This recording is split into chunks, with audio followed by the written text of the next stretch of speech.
recently, Shane surprised me when he jumped on a team call and was talking about this this Apple.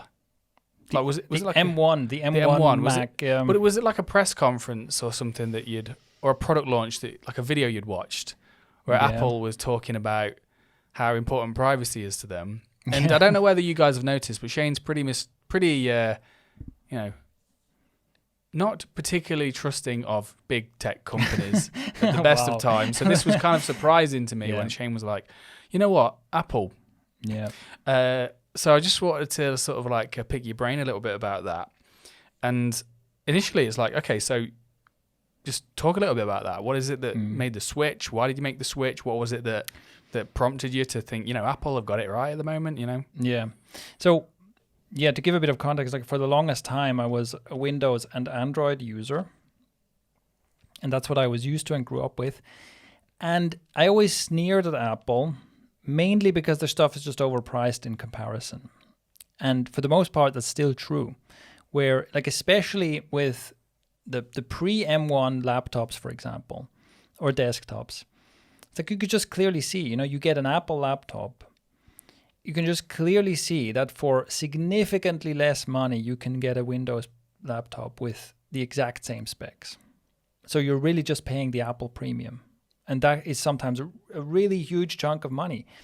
And so for me, that was always like, look, I don't care if this stuff is good or not. It's like, I'm going to go with the thing that's the same, same level of performance at $500 less. And so for the longest time, I kind of just discounted that. But then what happened is that I've been growing more and more uncomfortable with the whole privacy issue for quite a long time. So, I was never on board with all this social media stuff and so on. But for example, I was a fairly happy Google user for quite a long time. But then it dawned on me over the last few years that this is really not that much better than social media. There's the same reasons I don't use Facebook are also the same reason why you shouldn't use Google. And if anyone's wondering, like, oh, what's that? Well, watch The Social Dilemma. That's basically the most accessible way to learn about it, is to watch The Social Dilemma. It's a great documentary. But also books like Zucked by Roger McNamee and 10 Reasons to Quit, or 10 Reasons to Delete Your Social Media Right Now, or whatever. I can't remember the exact. That's it. You got it right. By Jaron Lanier. Yeah, that's a good book. And the Your Undivided Attention podcast is great. There's many sources where you can dive deep into just how bad this stuff is. It's basically a real problem that we don't have data privacy, that companies are sucking up all of our private information and using it against us pretty much. And this is something I grew more and more uncomfortable with. And I tried to, and over a long period of time, I've kind of been peeling off of all of these things. I stopped using WhatsApp a long time ago, switched to Telegram and Signal. And I got off social media ages, or never really got on social media really, and started using less and less Google products, like looking more and more for alternatives to any product that's connected to one of these data hoover, data sucking corporations, And then, well, one of the things is Android, right? Android is owned by Google. So I got a bit uncomfortable with that too.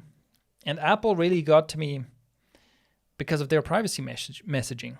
They've been, for quite a long time, they've been messaging about how they prioritize people's privacy. And if you look beyond just what they say, because obviously, look, in the ads, everybody says, oh, we value your privacy, right? They can always weasel their way around that. But if you look beyond that, if you look at what Apple does and how they do things, the thing is, they're basically the only tech giant whose incentives are aligned with actually respecting their users' privacy.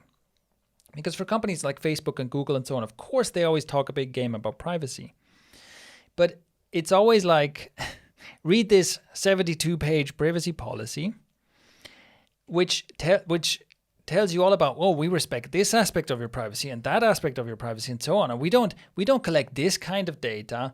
We collect every other kind of data, where it's like basically they will invade your privacy as much as they possibly can get away with, while talking a big game about how they respect your privacy, right?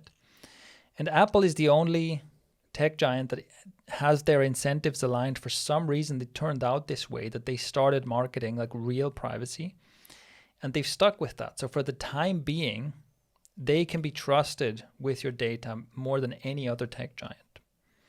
And, you know, I'm not saying that they're the good guys here. Like I said, their incentives are aligned such right now. So for the time being, and, you know, they do things like, for example, they just have more stuff where things like they try to do the processing on device instead of in the cloud, which is not only good for data privacy and security, it's also good for technology. I would rather have a device that is capable of doing whatever the thing is that needs to be done, rather than a device that has an internet connection, sends my data to the cloud, which is just someone else's computer. There the thing runs and then it's sent back to me. I'd rather have a device that's capable of doing this thing offline without needing to shove data around, right? Got you. So this is one thing that they do. Mm-hmm. Any other things that they do? Because what it sounds like at the moment is the things that Apple have said how different are they to the things that, say, Facebook or Google would say, so much so that it's had this impact on you? Because there surely must be some differentiating thing, because it'd be illogical to believe what Apple says over Facebook for no real given strong reason. Yeah, so basically if you look into how they actually, you know, their actual privacy practices versus what they say, then it checks out with them. And the other thing, the easier thing, like obviously you can try to dig into their actual privacy policy and all this kind of stuff. And you can also, which is, I don't read privacy policies, but I look at what privacy advocates have to say about different companies. And there, Apple always does better than these other companies. But also, I think an important thing is that the history, the track record. So Facebook will talk a lot about privacy, but they just have scandal after scandal after scandal after scandal where something comes out where it's like, oh my God, look at what they did, you know? And it just keeps happening. And Apple don't have that, right? And so if that was the case, again, if Apple said all the things they say and so on, but every 2 months there's some massive data leak where it's like, oh my God, they've been targeting kids with this thing and so on, right? Then of course I wouldn't believe it. Yeah. But the important thing is, again, about the incentives. Apple does not have a business model that would make them benefit from harvesting user data the way Facebook and Google and Twitter and so on have. It's making me laugh because it's like Apple's stuff is usually so feckin' expensive that luckily they don't have to sell your data because they get more than enough money from the products. Exactly. And this is one of the reasons also I switched. Look, I got to the point where that $500 difference in laptop price doesn't bother me as much as the privacy difference, you know? So, or rather with a phone, more likely, you know, it's like so I bought the iPhone and it's the most expensive phone I've ever bought. And for sure, you could get a similarly performing, cheaper Android phone. But at this point, I'd rather pay that price difference and get the Apple product than not. And I don't care whether it's the best, you know? So, and that's a big part. But I also have to say that two things that happened that, like, because in the beginning, I was kind of tentative about it. But then there are two things that happened that really got me in. And the first is, yes, these products are really nice to use. They're just nicer to use than I expected, you know?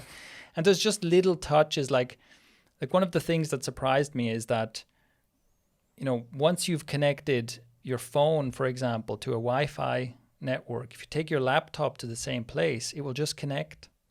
You don't have to enter the Wi-Fi password again. Or you can copy something, right? I had to put in a license key somewhere. You can on your laptop, you can go Control or Command C to copy, and then you just paste on your phone, and there it is. Right? Like on an Android device, you would have to copy that, then paste it into a message to yourself in Slack or something, then open Slack on the phone, copy the thing, go to the other app, paste it there. And here it's just copy on one device, paste on the other. Oh, it's just so nice. Yeah. It's like they have lots of little details like that it kind of surprised me about how nice it is to use. But then the other thing is they came out with this M1 chip. Yeah, I didn't hear about this until you told me.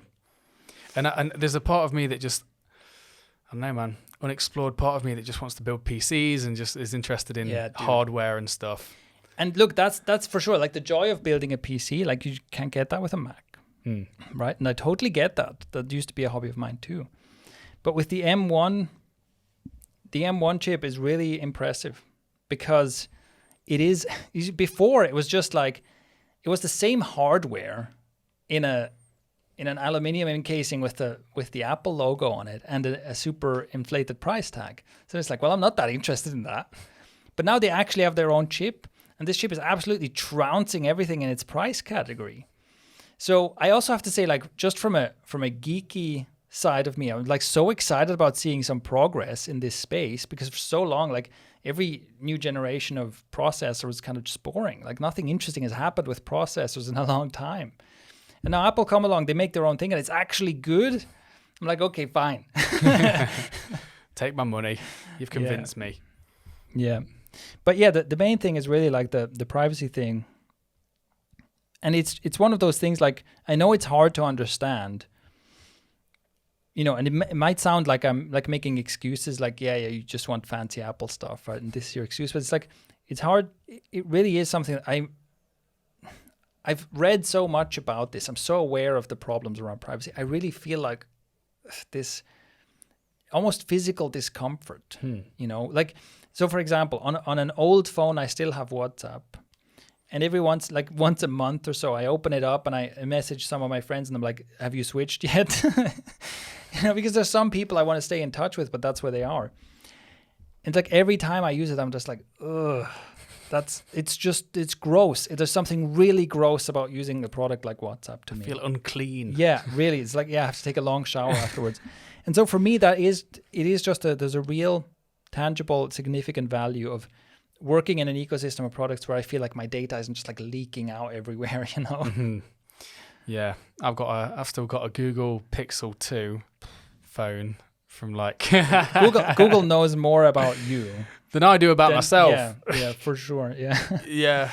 But to be honest, me too, right? Because I used their stuff for years. So I've kind of fallen off the radar, you know?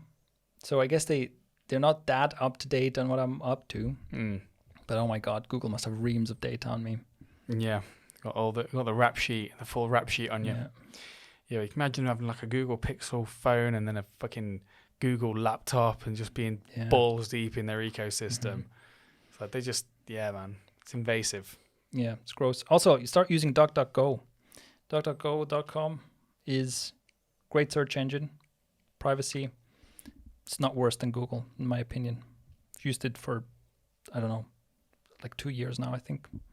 Almost never use Google anymore, yeah. Practical takeaway. There you go. We can be practical, even in the random section. And we can collect our check from Apple.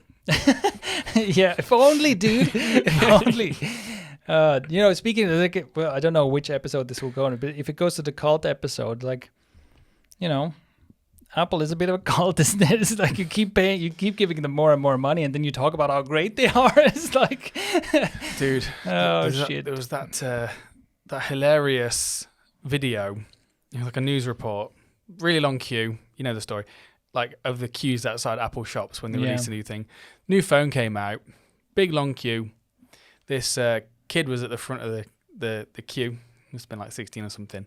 This woman gets in, just goes to the front and was like, "Hey, kid, I'll pay you like $800 if you allow me to take your place." Ooh. And she was like, be all cocky with the news people, like, yeah, you know what? Well, I did that on purpose. It's a good business investment because my plan is I'm going to buy 100 of these and I'm going to sell them on.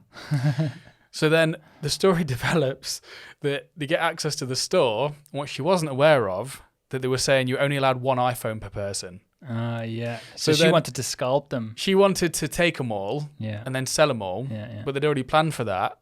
And then this kid is there. This kid just bought he's like, oh, I got a free iPhone today. And she was proper scowling at him. And he was like, wow, it's my lucky day today. Well, that's good. Scalpers are the worst. Yeah. Yeah. So if I ever stand in a queue at an Apple store to get the latest whatever, I've gone too far. I know. I would know at that point. I'm asking you to intervene on my behalf. I know at that point you'd have gone too far. Yeah. I noticed you go down that path. You're taking a few steps down it. I was like, we're watching on the team. We're watching. We're like, okay, how far is it going to go with this? So he's got the Apple Watch. He's got the iPhone. He's got the laptop. Yeah. And now we've literally produced a clip promoting Apple. Yeah. No, it's bad. It's bad. But listen. I didn't get the headphones. Okay. Okay. Because they're trash. And but you can say that it's a moral thing. You're like, you know what? I'm not going to go that far down the Apple rabbit hole. I didn't get the earphones. Yeah. But actually, it's because of audio quality. Yeah, it's mostly because they're bad. But yeah, I don't know. I guess you have to like forcibly remove me from Apple if it ever gets to that. Okay, will do. I have your permission.